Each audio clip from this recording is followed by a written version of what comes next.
Salut, abonne-toi à Life Stories pour ne pas manquer les nouvelles histoires.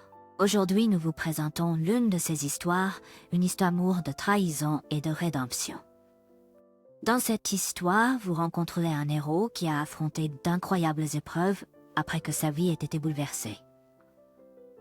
Il a traversé le feu et l'eau pour trouver des réponses et se découvrir dans un nouveau monde où rien n'était comme avant. Préparez-vous pour un voyage passionnant où des rebondissements inattendus et des leçons importantes sur le destin humain vous attendent à chaque tournant. Salut, je suis Jim Nettles et voici mon histoire. Je suppose que si tu es heureux, tu ignores ce qui se passe réellement autour de toi. Puis de manière inattendue, tu découvres que ta femme te trompe et ton monde devient sombre. Je pensais que ma fille de 18 ans et ses amis se faufilaient dans le sous-sol pour boire ma bière maison. Au lieu de cela, la caméra que j'avais installée dans le sous-sol a surpris ma femme avec son amant en train de boire ma bière.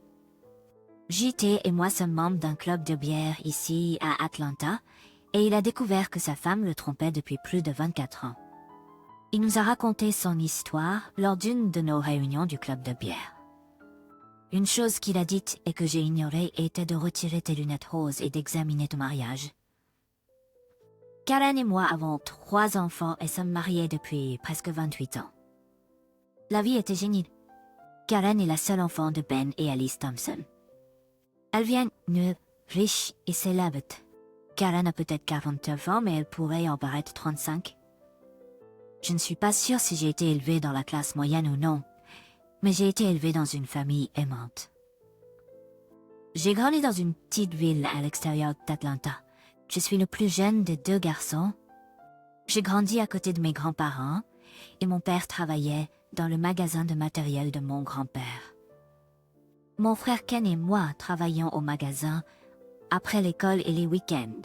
Ken est allé à Georgia Tech et est devenu ingénieur électricien pour une entreprise de papier en Caroline du Sud. Suivant l'exemple de mon grand frère, je suis allé à Georgia Tech en tant que majeur en informatique. Chaque petite ville a un enfant riche, et Joey était le nôtre. Joey et moi sommes les meilleurs amis depuis que nous avons 3 ans. Pendant que j'étais à Georgia Tech, Joey était à Emory. Elle a mangé des rendez-vous quand il venait voir, il a fait même quand je suis allée. La fois, Karen était l'une de mes rendez-vous arrangés à Emory. Elle était la seule à qui j'ai demandé un deuxième rendez-vous.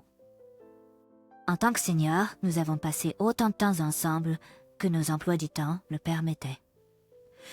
Une chose que je savais, c'est que je voulais passer le reste de ma vie avec cette femme.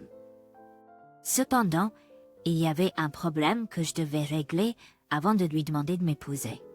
J'ai été éduquée par mes grands-parents et mes parents pour travailler dur et subvenir aux besoins de ma famille. Karen venait d'une famille riche et n'avait jamais travaillé de sa vie.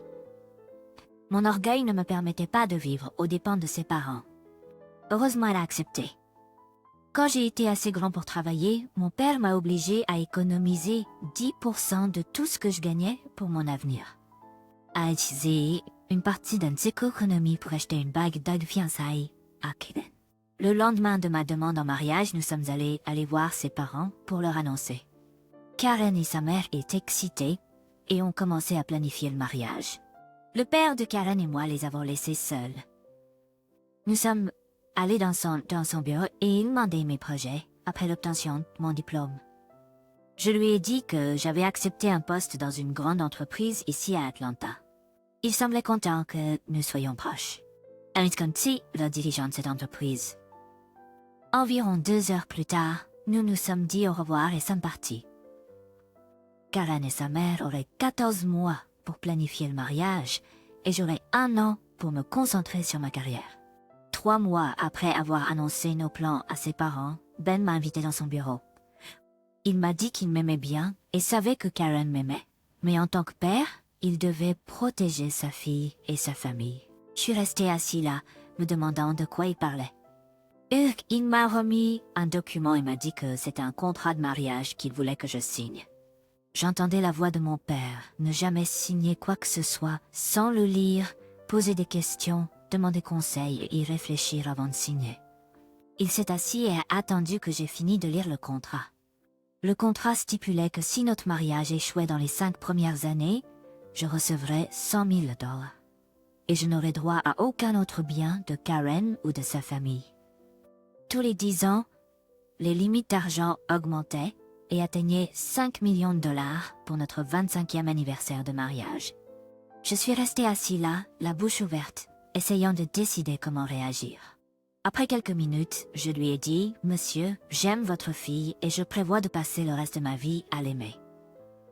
Cependant, le côté affaire de moi comprend d'où vous venez. Je vais prendre cela avec moi et y réfléchir. » Il a dit « J'attendrai votre réponse. » Mon père est toujours la première personne à qui je demande conseil. Alors je suis allée le voir.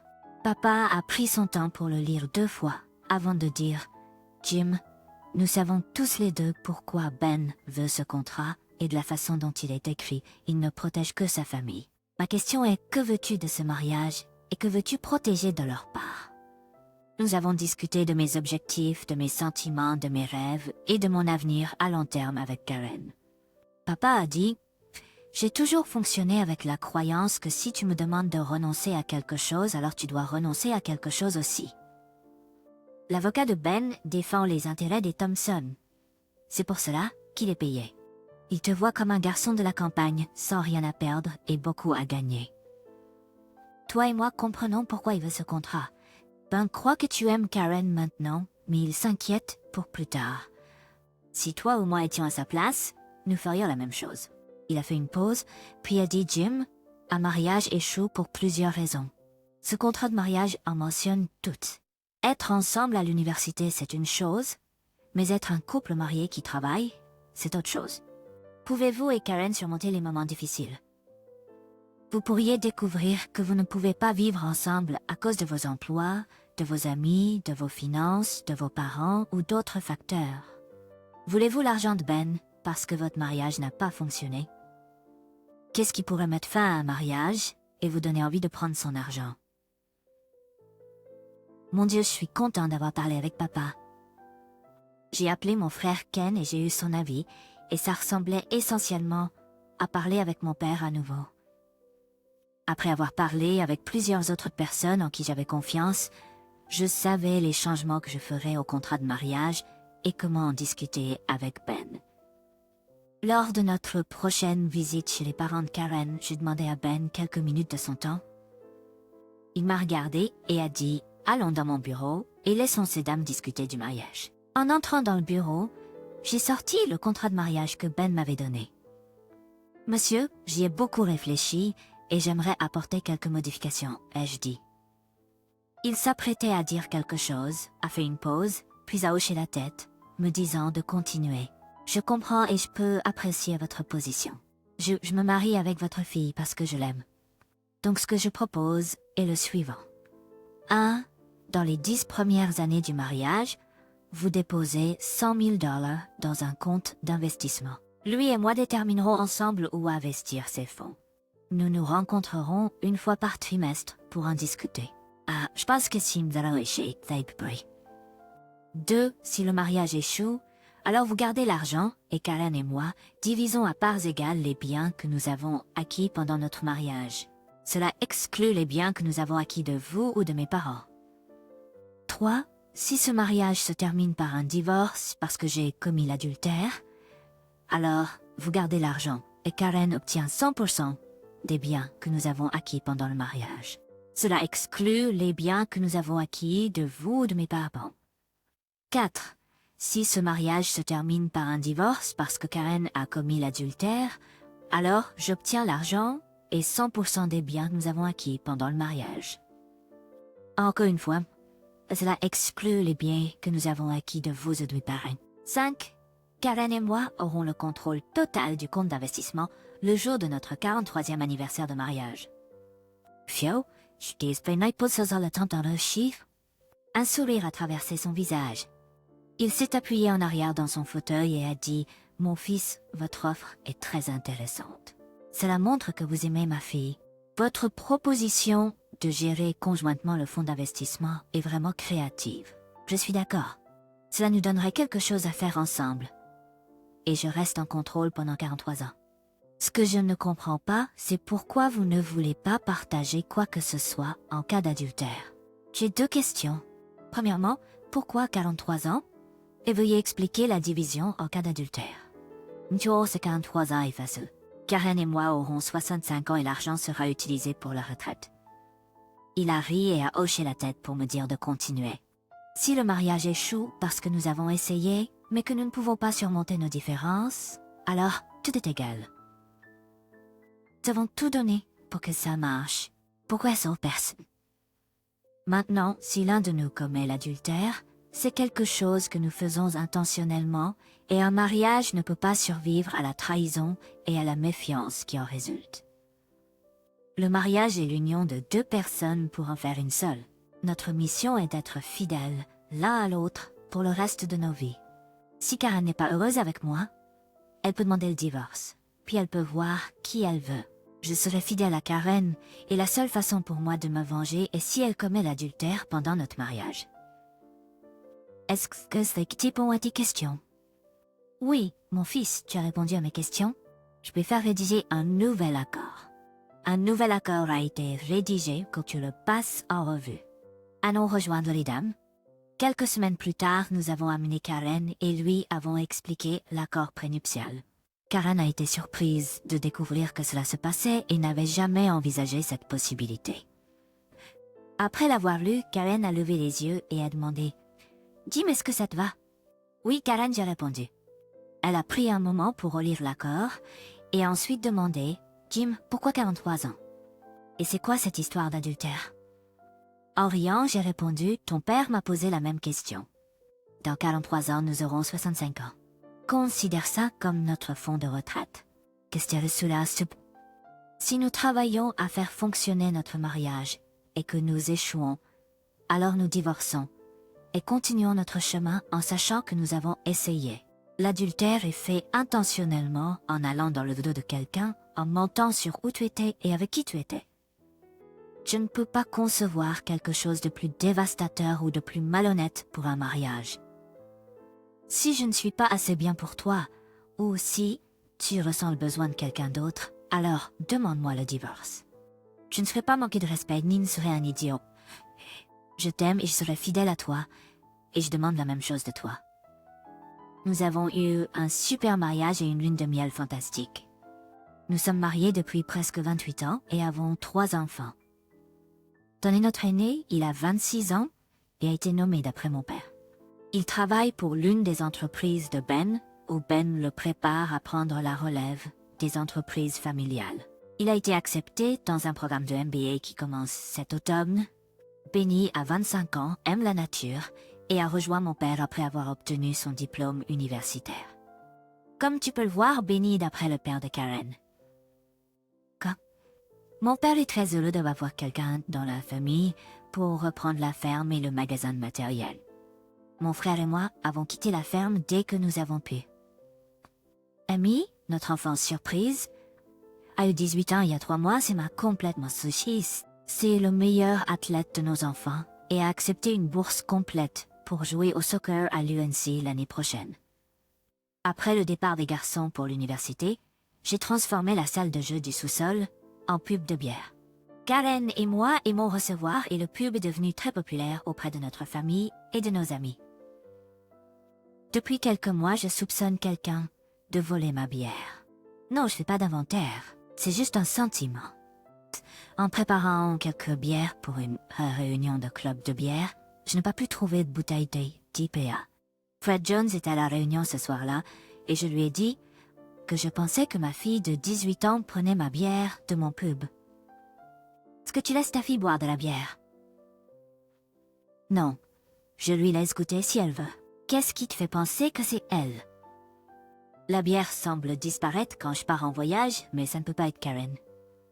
Je ne l'ai jamais vue boire un verre entier de ma bière. Elle préfère le vin. Les garçons aiment ma bière quand ils viennent. Je leur envoie chacun un cas de bière quand ils rentrent chez eux. Ça ne laisse qu'Amy et ses amis. Eh bien, je peux installer une caméra de surveillance à détection de mouvement dans le pub et tu pourras la prendre en flagrant délit. Quelle bonne idée! Est-ce que tu peux installer la caméra demain? Est-ce que la caméra sera installée demain matin pendant que Amy est à l'école? Est-ce que de 11h oui? Merci, je te verrai à 11h demain. Frank est arrivé à l'heure et a tout installé en 15 minutes. Il a passé encore 20 minutes à apprendre à l'utiliser. Est-ce que tu vas dire à Karen pour la caméra? Non, elle risquerait de le dire à Amy. Alors quand est ton prochain voyage? Je pars à Cleveland la semaine prochaine. Je pars mercredi et je reviens jeudi. Bon voyage et fais-moi savoir si tu la prends en flagrant délit. Nous avons laissé le système allumé et sommes allés déjeuner. Pendant les 2 prochaines semaines, chaque fois que je suis allée dans mon pub, j'ai bu une bière et vérifié la caméra. Les seules personnes prises en vidéo étaient l'équipe de nettoyage qui vient le mardi et le vendredi matin et moi-même. Je ne suis rentrée de Cleveland que vers 1h du matin vendredi à cause d'un retard de 2 heures de vol. J'ai passé vendredi au bureau. Vendredi soir, Karen et moi avons dîné avec ses parents et sommes allés voir une pièce de théâtre. Samedi, nous avons fait un barbecue chez nous. Dimanche, après l'église, nous avons rendu visite à mes parents. Quand nous sommes rentrés à la maison, je me suis endormie dans mon fauteuil. Lundi soir, pendant que Karen était à une réunion et Amy à l'entraînement de soccer, j'ai vérifié la caméra. 5 minutes après avoir regardé la vidéo, mon monde s'est effondré. Je m'attendais à voir Amy et ses amis, mais à la place, j'ai vu Karen entrer dans mon pub en tenant la main de Jérôme. Sa femme, Diana, et sa fille ont emménagé dans le quartier il y a environ 8 mois. La fille de Jérôme, Nicole et Amy sont rapidement devenues amies. J'étais choquée de voir ma femme penchée sur le bras de mon fauteuil préféré en train d'avoir des relations intimes avec Gérald. Je sais pas combien de temps j'ai passé là à fixer l'écran.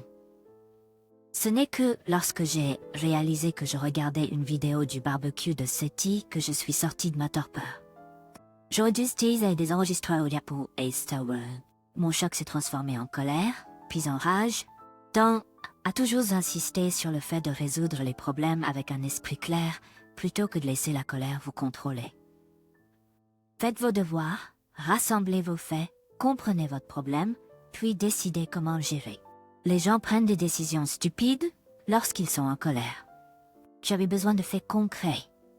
Pendant que la vidéo se rembobinait, j'ai pris plusieurs grandes respirations, essayant de me calmer et de regarder à nouveau la vidéo. Il était évident que ce n'était pas leur première fois. Après lui avoir apporté une bière, ils ont continué à discuter pendant que ce fils de biche buvait ma bière. Jérôme s'habillait, Karen lui a apporté une autre bière et elle s'est habillée pendant qu'il buvait la bière. Ce fils de biche a baisé ma femme, bu ma bière et pris mes bouteilles. J'ai arrêté vidéo et j'ai appelé Frank. Il a répondu au 3e appel. Frank, c'est Jim Nettles. Tu as quelques minutes? Oui. As-tu surpris ta fille en train de voler ta bière? Non. J'ai surpris ma femme avec un voisin et j'ai besoin de tes services professionnels. Je suis désolée d'entendre ça. De quoi as-tu besoin? De tout. Peux-tu te libérer de moi? Attends, laisse-moi prendre mes données. Et si on se retrouvait à 16h demain? Super, je te vais alors. Costa, la vidéo, son nom, son adresse, son numéro de téléphone, son adresse professionnelle, l'horaire de Karen, et quand tu seras à nouveau en voyage. On se voit à 4h. Heureusement, Karen n'est pas encore rentrée, ce qui m'a donné le temps de reprendre le contrôle de mes émotions. Environ 1 heure plus tard, Amy est descendue me dire qu'elle était rentrée. Nous sommes montés à l'étage, où elle m'a parlé de son prochain match de soccer. Je lui ai assuré que j'y serais. Je ne suis pas du genre à fuir les problèmes, alors j'ai décidé de rester debout et d'attendre que ma femme infidèle rentre à la maison. Je me demande encore si elle était à une réunion ce soir-là ou si elle était sortie boire. Oh bien, je me suis dit, Frank va découvrir la vérité. À 15h55, je suis entrée dans le bureau de Frank, prêt pour la bataille. Il m'a dit qu'il était désolé d'apprendre que Karen m'avait trompé. J'ai parlé avec JT et il m'a dit comment vous et Mike Ford avez géré son cas. Vous êtes l'expert. Qu'est-ce que vous recommandez?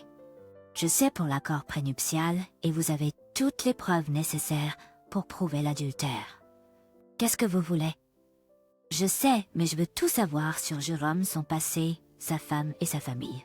Je veux qu'il soit suivi 24/7. Je veux savoir ce qu'il fait, qui il voit, comment il gagne de l'argent et ce qu'il valorise le plus dans sa vie. Ce fils de pute va payer pour avoir ruiné ma vie. Je veux aussi que Karen soit suivie 24/7. Cela prendra du temps et des ressources pour rassembler toutes les informations que vous voulez. Je vais faire commencer mon équipe sur ce dès demain matin. Je recommande que nous installions des caméras et des enregistreurs dans toutes les pièces de votre maison, ainsi que dans la voiture de Karen. Bonne idée. J'aurais aimé avoir l'audio de la semaine dernière. Alors quand est votre prochain voyage?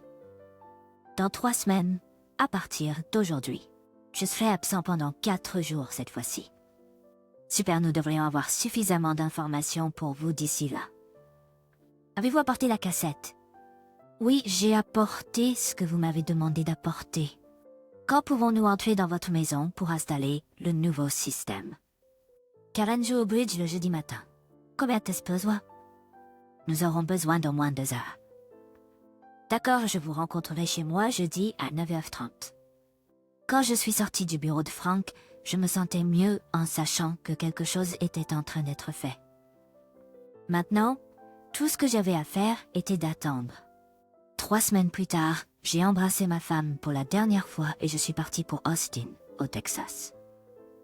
Les 3 dernières semaines ont semblé durer 3 ans.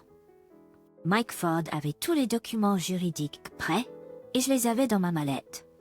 Ce serait à moi de remettre à Karen les papiers de divorce. Je suis allée chez JT au lieu d'aller à Austin, sachant que mon mariage serait terminé demain. Comme prévu, Frank est venu avec la nouvelle que j'attendais. La garce est venue 45 minutes après mon départ, et ils ont eu des relations sexuelles 2 fois dans notre lit. Karen lui a demandé s'il pouvait passer la nuit avec elle, car Amy passait la nuit chez une amie. Après de nombreuses heures de délibération, j'ai finalement décidé comment gérer l'exposition de Karen. Ce que je voulais vraiment faire, c'était les jeter tous les 2 hors de ma maison, sans vêtements dans la rue. Le lendemain après-midi, j'ai appelé le père de Karen et je lui ai demandé de me rencontrer dans son bureau. Je lui ai dit que j'avais un problème et que j'avais besoin de ses conseils et que je voulais en discuter en privé. Il a accepté de me rencontrer à 18h30 ce soir. Il m'a accueilli à la porte avec des yeux interrogateurs. Je ne lui ai jamais de me voir à son bureau, donc il savait que quelque chose n'allait pas. Monsieur, je vous ai toujours considéré comme un père, et je suis heureux de vous connaître depuis ces 29 dernières années. Parce que je vous respecte et vous considère comme mon père, j'ai décidé de vous traiter avec le même respect que je le ferais avec mon propre père. Dans cette situation, Jim, de quoi parlez-vous? Eh bien, monsieur, ce soir, je vais remettre à Karen les papiers de divorce pour adultère. Mais que se passe-t-il? J'ai des enregistrements de Karen et de son amant en train de faire l'amour dans notre lit. En fait, votre fille et son petit ami sont en train de faire l'amour dans notre lit conjugal en ce moment même. Ça ne peut pas être vrai.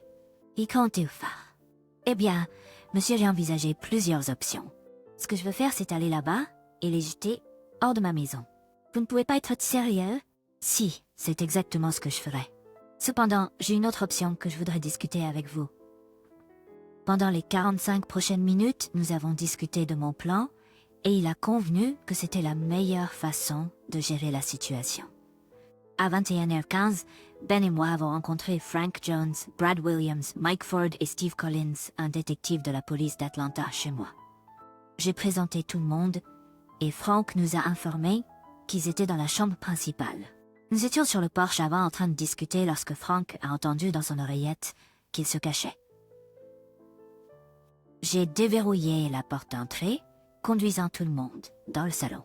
En regardant Ben, j'ai dit « Je suis sûre que vous ne voulez pas voir votre fille en train de faire l'amour, qu'on ne pas attendre en bas.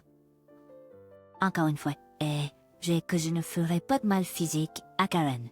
Howard. » Brad nous a suivis en montant les escaliers portant une caméra vidéo. Nous voulions les enregistrer avant d'entrer et nous voulions qu'ils sachent qu'ils étaient enregistrés. Notre plan était de se rester devant la porte et d'attendre que Jérôme soit prêt à entrer. En marchant dans le couloir vers la chambre, nous pouvions entendre les sons de leurs ébats amoureux. C'était pas des sons de simple sexe, mais de faire l'amour. Nous nous sommes préparés à entrer. Karen était assise là avec le drap remonté jusqu'au cou, et Jérôme essayait de se couvrir avec un oreiller. Jérôme, je voudrais vous présenter ces personnes formidables. Tout d'abord, voici Frank Jones, un enquêteur. À côté de lui se trouve Mike Ford, mon avocat de divorce. Et ensuite, faites la connaissance de Steve Collins, un détective de la police d'Atlanta. Brad Ketrans filmé.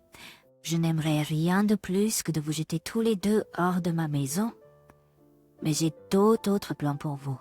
Au cas où vous vous poseriez la question, toute la maison enregistre tout depuis les 3 dernières semaines. Karen, je sais que Jérôme est un ancien petit ami à toi, et au cours des 3 dernières semaines, j'ai appris qu'il voulait t'épouser. Tout le monde dans cette pièce sait que tu m'as épousé parce que tes parents n'auraient pas approuvé cela. Comme elle et moi le savons, tu m'as épousé pour pouvoir donner des petits-enfants à tes parents et assurer la lignée de ta famille pour une autre génération. Bonne nouvelle, ils ont maintenant 3 héritiers. Jim, s'il te plaît, tais-toi. Je miche de ce que tu as à dire.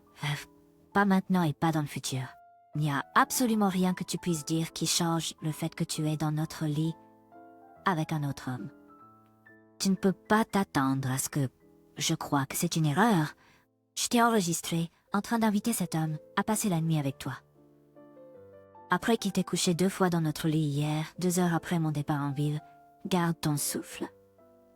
Je ne crois pas à un mot de ce que tu dis. En regardant Gérald, j'ai dit, je dois dire, tu es vraiment un joueur. Au cours des 3 dernières semaines, tu as été sous surveillance et nous avons rassemblé toutes les informations possibles. Après que l'équipe de Frank ait rassemblé un rapport très détaillé sur tes activités, je me suis tournée vers Frank et je lui ai demandé de jouer le DVD pour Jérôme et Karen. Karen, fais bien attention. Je veux que tu vois ton amant pour qui et ce qu'il est vraiment. La vidéo a montré des scènes de Jérôme jouant avec Karen, ainsi qu'avec 2 autres femmes. Mais la partie la plus choquante était une scène de Jérôme et ses amis dans un restaurant la semaine dernière. Ils étaient assis autour d'une table quand quelqu'un a demandé à Jérôme « Est-ce que tu couches toujours avec des femmes mariées ?» Jérôme a répondu « Bien sûr, je ne peux pas en avoir assez. Il n'y a rien de mieux que de coucher avec elles dans le lit de leur mari. » On lui a demandé s'il avait eu des aventures depuis son retour à Atlanta. Jérôme a vanté « Oh oui, j'en ai 3 maintenant. » Et devine quoi? Tu en connais une. Tu te souviens de Karen Thompson de l'université? Quand on lui a rappelé que Karen était venue à leur appartement le jour de son mariage pour coucher avec elle, il a fièrement admis « Oui, c'est elle. Je couche avec elle depuis 5 mois maintenant. » Tu peux me croire? Ah, voisine! Quand on lui a demandé la promesse précédente de Karen d'être fidèle à son mari, Jérôme a répondu avec insouciance. Elle a tenu sa parole jusqu'à il y a 5 mois. Maintenant, elle me dit qu'elle aurait souhaité m'épouser à la place. Tu peux croire qu'elle pense réellement que j'aurais pu l'épouser? À ce moment-là, Jérôme criait contre moi et Karen était recroquevillée en position fœtale. Frank et Steve se sont approchés des grilles, à se taire. Frank a dit « Jérôme, nous avons presque fini ici. Calme-toi, écoute.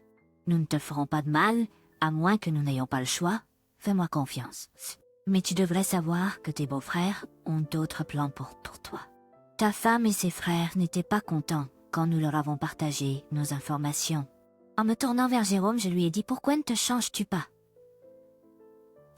Ta voiture devrait être là maintenant. » Avant qu'il ne parte, je lui ai remis une pile de papiers et dit « Ce sont les papiers de divorce que ta femme m'a demandé de te donner. Et, juste pour que tu saches, elle m'a aussi demandé de te dire d'aller en enfer et de ne pas rentrer à la maison. » Jérôme était choqué et en colère, mais j'ai continué. « Ses frères se sont portés volontaires pour venir te chercher ce soir et ils t'attendent en bas. Je dois te prévenir, ils ne sont pas contents d'avoir dû attendre que nous finissions notre conversation. » Alors que Jérôme sortait en trombe, j'ai ajouté « Oh, et n'oublie pas de lui parler de toute l'aide que ses frères nous ont apportée pour rassembler des informations sur toi. La documentation que nous avons donnée à ta femme remonte à au moins 15 ans.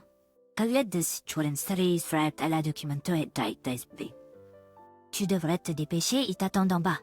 Steve a attrapé Jérôme et l'a escorté vers la porte. Je me suis alors tournée vers ma femme menteuse et infidèle. Alors, comment ça fait de savoir que l'amour de ta vie te jouait pour un idiot? Comment ça fait de savoir que tu as été joué et pas aimé? Comment ça fait de découvrir que tu n'étais qu'un pion pour Jérôme? Comment ça fait de savoir que tu étais son pion il y a 30 ans? Comment ça fait de savoir qu'il t'aimait pas? Comment ça fait de savoir que tu n'étais pas la seule qu'il manipulait? Comment ça fait de savoir que tu es toujours son pion aujourd'hui? Comment ça fait de savoir que tu as détruit notre famille? Laisser mes mots faire effet et prendre un moment pour rassembler mes pensées, j'ai continué.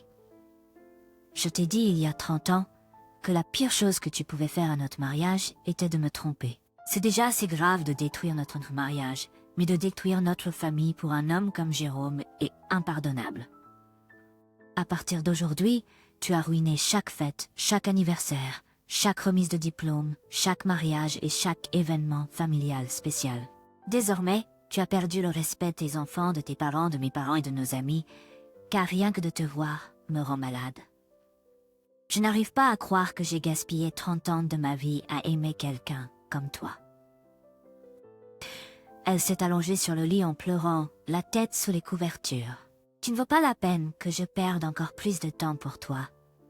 Lève ton cul d'infidèle et habille-toi. Ton père t'attend en bas. Il a accepté de te ramener à la maison. Et je peux te dire qu'il n'a pas hâte de le dire à Alice. Je n'ai rien d'autre à te dire qui m'importe. Tu as 5 minutes pour te changer avec les vêtements que tu avais quand tu as laissé entrer ton véritable amour ce soir. Jim, je ne peux pas laisser mon père me voir habillé comme ça. C'est ton seul choix, à moins que tu veuilles que je te traîne en bas. Ne t'en fais pas, ton père sait que tu es un... Maintenant, lève ton cul désolé et habille-toi. Il te reste 4 minutes. S'il te plaît, Jim, je t'en supplie, laisse-moi mettre autre chose. Non, le temps non, dépêche-toi. Je peux pas m'habiller avec tout le monde qui regarde. S'il te plaît, Jim, ces hommes ont vu une vidéo de toi avec ton véritable amour. Habille-toi maintenant. Dire que Karen était habillée comme une femme déchue est un euphémisme. Elle portait un chemisier transparent, une jupe en cuir très courte et des talons de 4 pouces. Accompagnée en bas, Ben l'a regardée, puis s'est tournée et a dit « Oh mon Dieu, Jim, je peux pas la ramener chez elle comme ça. Sa mère va faire une crise cardiaque et je ne suis pas sûre de pouvoir nous conduire après l'avoir vue comme ça. » Parlait d'une situation difficile. D'un côté, je voulais qu'elle parte habillée comme ça, et de l'autre, je voulais montrer mon respect pour Ben et Alice. Le seul son dans la pièce était le tic-tac de l'horloge à pendule pendant que tout le monde attendait ma réponse. Alors, je comprends ton problème, Steve. Est-ce que tu les conduiras chez eux dans la voiture de Ben si je te suis? Pas de problème. Karen, parce que j'aime et respecte tes parents, je te donne 10 minutes pour monter et te changer. Oh, et change-toi. Le compte à rebours commence maintenant. Elle a couru à l'étage en me remerciant. Quand elle est revenue, elle était habillée comme une mère de famille. Je me suis approchée d'elle et j'ai enlevé ses bagues de fiançailles et de mariage en lui disant qu'elle ne les méritait pas. Quand elle a voulu prendre son sac à main, je lui ai dû le laisser. Elle partirait avec seulement les vêtements qu'elle avait sur elle. Ben s'est approchée, m'a serré la main et a dit « Merci de lui avoir permis de se changer.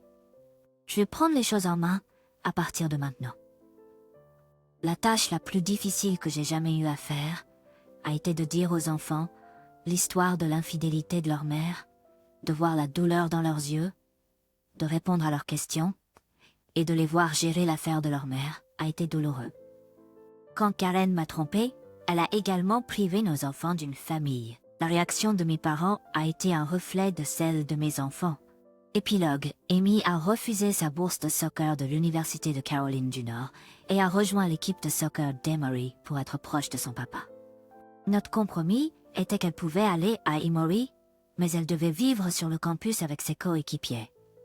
Elle m'a aidé à rénover principal et acheter de nouveaux meubles pour un pub.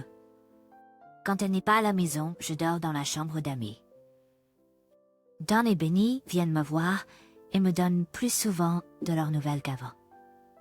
Une des choses que j'apprécie le plus, c'est qu'il se relaie pour m'accompagner à mes réunions de club de bière. Benny a relevé le défi de faire pousser des houblons pour le club de bière. Nous allons organiser un concours pour voir qui brasse la meilleure bière avec les houblons de Benny. Je sais qu'Amy garde un œil sur moi et s'assure que ses frères restent en contact avec moi. Selon les conseils avocats, Karen et moi avons opté pour un divorce sans faute. Ben a accepté que j'avais des preuves de l'adultère de Karen et que je n'avais pas besoin de demander un divorce pour adultère pour prendre le contrôle du fonds d'investissement, conformément au contrat de mariage. Alors, Alice et Karen ont été épargnées de l'embarras d'un procès public. À Ashen, j'ai permis à Ben et Alice de fouiller dans les affaires de Karen et de prendre ses effets personnels. 2 mois plus tard, j'ai reçu un appel téléphonique du père de Karen me demandant de le rencontrer dans son bureau. Lui et moi parlons souvent au téléphone. Donc j'ai été surpris lorsqu'il a demandé une formelle. Depuis 25 ans, Ben essaie de me convaincre de rejoindre l'entreprise familiale. J'ai toujours refusé, disant que je gagnerais ma vie par mes propres moyens et que je ne voudrais jamais être accusée de profiter de ces relations. Il m'a surpris consent pour de rejoindre l'entreprise. J'ai levé la main et lui ai dit d'arrêter là. Je ne rejoindrai pas son entreprise. Jim, je comprends et respecte la raison pour laquelle vous n'avez jamais accepté mon offre dans le passé. Mais cette fois, c'est différent. J'ai presque 66 ans et Dan est encore à au moins 15 ans de pouvoir prendre le relais. J'ai toujours cru que si quelque chose m'arrivait, vous prendriez le relais. Cet épisode avec Karen a presque détruit Alice et elle a besoin de moi. Alice est tellement embarrassée qu'elle ne peut pas voir ses amis. Tout ce qu'elle fait, c'est rester à la maison. Son conseiller recommande de l'emmener ailleurs pendant un certain temps. Jim, j'ai besoin que vous me remplaciez et que vous prépariez Don pour l'avenir. Alors je suis désolée d'apprendre cela à propos d'Alice. Ah, s'il vous plaît, donnez-lui mon amour, monsieur. Je suis pas prêt à vous donner une réponse ce soir. Donnez-moi quelques jours pour y réfléchir. Là n'est pas trop tard. J'ai besoin de sortir Alice et Karen d'Atlanta dès que possible. Quand pourrez-vous me donner une réponse? Je vous rencontrerai ici dans 3 jours, avec ma réponse. Dites bonjour à vos parents de ma part. Je sais que vous parlez toujours avec votre père avant de prendre une décision comme celle-ci. On se voit dans 3 jours. 3 jours plus tard, j'ai dit à Ben que j'acceptais son offre. Dan est enthousiaste à l'idée de devenir le gardien de l'entreprise familiale, et Ben a raison. Il est encore loin de pouvoir prendre le relais. Une fois par mois, Ben et moi rencontrons Dan, Benny et Amy pour discuter des affaires familiales. De cette façon, Ben sait ce qui se passe et Dan a une structure de soutien à laquelle il peut se tourner pour des conseils, tout comme je me tourne vers mon père et mon frère. Karen a déménagé en Floride avec ses parents et reste en contact avec les enfants. Don et Benny se rendent en Floride pour voir Karen plusieurs fois par an et Amy y reste pendant quelques semaines chaque été. Karen assiste à plusieurs matchs de soccer d'Amy et elle s'éloigne de moi. Alice progresse mais ne reviendra jamais à Atlanta. Je ne suis pas sûre de ce qui est arrivé à Gerald. Sa femme l'a divorcé et la dernière fois que j'ai entendu parler de lui, il a déménagé quelque part dans l'Ouest. Il a été nommé dans au moins 8 affaires de divorce et est maintenant complètement ruiné. Jérôme a non seulement détruit sa vie, mais il a aussi détruit de nombreux mariages. Je suppose que je ne devrais pas tout lui mettre sur le dos. Toutes ces femmes ont choisi de tromper leur mari. Elles n'étaient pas ivres, elles ont planifié leur session de canard à l'avance, et elles sont tout aussi coupables que Gerald. J'espère trouver quelqu'un à aimer dans le futur.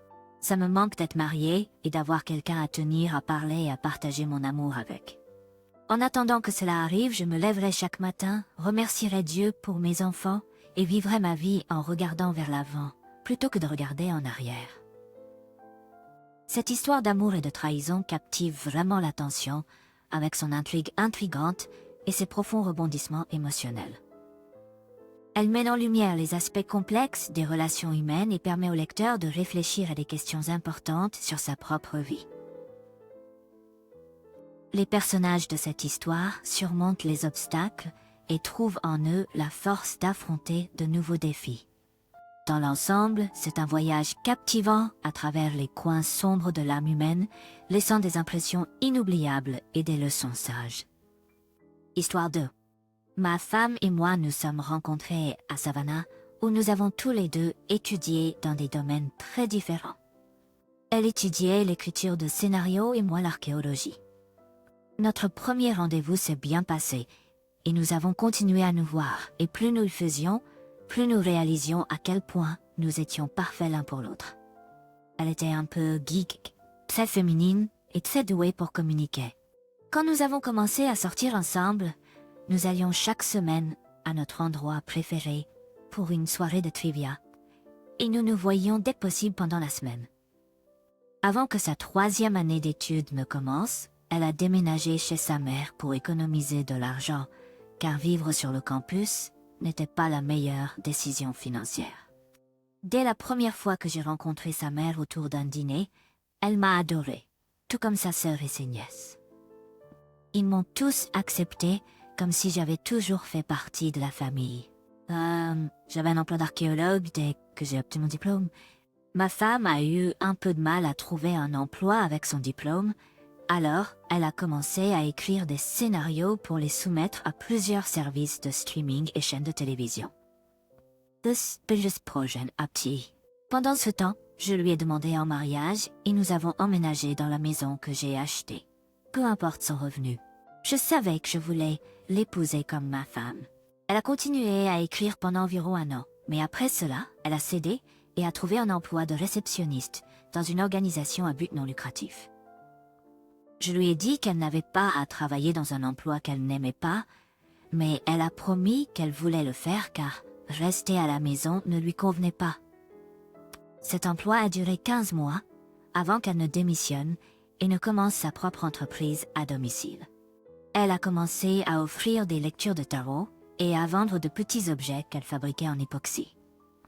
Chaque samedi, elle allait au marché avec un chariot rempli de ses projets artistiques pour les vendre à une table qu'elle avait décorée pour qu'elle soit jolie, accueillante et mystérieuse. J'ai été surpris de voir combien d'argent elle réussissait à gagner en faisant cela. En tant qu'archéologue, je devais voyager pour mon travail. Je rentrais chez moi pendant environ 2 semaines, puis je partais jusqu'à 6 semaines. C'était la plus longue période, ce que je trouvais pas si mal. Bien sûr, ça me manque l'intimité avec ma femme, mais c'est ce qui rend le mariage si sacré. On attend et on reste fidèle à son conjoint, peu importe ce que la vie nous réserve. Et quand on se retrouve, c'est l'expérience de relation la plus gratifiante. Je suis rentrée d'un voyage de 6 semaines à un moment donné, et après avoir eu un merveilleux sexe de retrouvailles, il semblait que quelque chose tracassait ma femme. C'était comme si elle voulait me dire quelque chose mais n'était pas sûre de ma réaction. Alors que nous étions assis à regarder un film, elle a cloné son téléphone et j'ai pu sentir son cœur battre la chamade. J'ai finalement mis le film en pause et je l'ai confronté, en lui disant qu'il était évident qu'elle avait quelque chose en tête. Elle a avalé difficilement et a dit Chloé. Elle a avoué qu'elle avait rencontré quelqu'un au marché avec qui elle aimait beaucoup parler. Elle a dit qu'elle voulait envisager d'être coach de vie pour cette personne, mais elle n'était pas sûre de ce que je penserais si elle lui parlait tous les jours. Je lui ai demandé si je pouvais lire ce qui s'était dit jusqu'à présent, alors elle m'a donné son téléphone. Après avoir fait défiler les messages, il n'y avait pas grand-chose qui criait l'infidélité pour moi. Elle lui a simplement demandé comment il gérait le déménagement et lui a rappelé que même si déménager sa famille est une énorme douleur et un obstacle dans la vie, ce n'est pas la fin du monde et il n'avait pas à se sentir piégé. Nous avons tous le libre arbitre de faire ce que nous voulons, y compris acheter un billet d'avion pour quitter le pays et ne jamais regarder en arrière. Je lui ai dit que c'était bien pour elle de coacher des gens et d'avoir des amis. Je voulais juste connaître les prénoms des personnes avec qui elle parlait et je lui ai clairement fait comprendre que je lui faisais confiance pour ne pas commencer une liaison ou se comporter de manière inappropriée avec qui que ce soit. Elle a accepté mes conditions, mais j'ai remarqué un peu de déception chez elle. Ce n'était pas suffisant pour que je dise quelque chose et elle l'aurait nié. 6 mois se sont écoulés sans aucun incident ni problème dans notre relation. Pendant que j'étais en déplacement à Tennessee, ma femme m'a appelé un soir alors que j'étais allongée dans mon lit d'hôtel. Elle pleurait, disant qu'elle avait besoin de me poser une question qui lui pesait depuis un certain temps. Je lui ai dit de poser sa question et que je ne serais pas fâchée contre elle juste pour avoir posé la question. Elle m'a demandé si je voulais coucher avec d'autres femmes chaque fois que je partais en voyage d'affaires. Je lui ai dit non, absolument pas. Je n'ai jamais ressenti le besoin de coucher avec une femme que je n'aimais pas ou de m'engager pour la vie. J'attendrai aussi longtemps qu'il le faudrait pour coucher avec elle parce qu'elle était tout pour moi. Elle a été surprise mais semblait rassurée. Elle m'a dit que si je ne voulais pas, je pouvais lui dire et elle ne serait pas fâchée. Je lui ai dit qu'elle n'en avait pas à s'inquiéter car cela ne m'était jamais venu à l'esprit. Je lui ai rappelé que lorsque j'ai choisi de me marier, je l'ai choisi comme mon unique pour le reste de ma vie, tout comme je serai archéologue pour le reste de ma vie. Je lui ai dit que je ne voulais jamais rien entre nous et que coucher avec d'autres personnes était juste une recette pour le désastre qui pourrait entraîner des problèmes de jalousie et un divorce. Elle a été d'accord avec moi et semblait se sentir beaucoup mieux. Elle m'a dit qu'elle m'aimait de tout son cœur et voulait être ma bonne et loyale épouse pour la vie. Avec cela, nous nous sommes dit bonne nuit. Le lendemain matin, mon instinct a commencé à se tordre et à se retourner. Je ne savais pas ce qui se passait au début. J'ai honnêtement envisagé une intoxication alimentaire comme une possibilité, mais après y avoir réfléchi un instant, j'ai réalisé que je ne pouvais pas faire confiance à ma femme. Elle ne m'a jamais demandé si elle pouvait coucher avec quelqu'un d'autre, mais elle a un peu contourné cette question en me demandant si je le voulais. J'ai décidé de rentrer chez moi plus tôt, même si ma demande a été refusée. Je risquais mon travail pour rentrer chez moi avant mon départ prévu. Après des heures d'inquiétude et de conduite, je suis arrivée chez moi pour trouver la voiture de ma femme dans l'allée et aucune activité suspecte. Mais dès que j'ai déverrouillé la porte d'entrée, j'ai entendu des bruits venant de notre chambre. Je me suis précipitée vers elle pour trouver ma femme en train de faire l'amour avec un autre homme. Quand elle m'a vue debout dans l'embrasure de la porte, elle a crié. J'ai crié à l'homme de sortir de ma maison, ce qu'il a fait après avoir rapidement rassemblé ses vêtements. J'ai simplement regardé ma femme incrédule pendant quelques secondes, avant de lui rappeler que je venais juste de lui dire à quel point je ne voulais pas que l'un de nous couche avec d'autres personnes et à quel point cela serait préjudiciable à notre relation. Elle a juste pleurniché et m'a demandé ce qu'elle était censée faire quand la plupart de sa vie a été passée à m'attendre pour que je l'aime, au lieu de l'aimer activement. Je lui ai dit qu'elle devrait faire ce que toute personne normale ferait lorsqu'elle n'a pas accès à un amoureux, ne pas rencontrer un étranger et décider de l'emmener dans notre maison conjugale pour avoir des relations sexuelles pendant que je travaillais. Je lui ai dit que cela allait à l'encontre de tout ce que le mariage représente et que son fantasme d'une relation ouverte ne se réaliserait pas avec moi. J'ai exigé une épouse dans tous les sens du terme.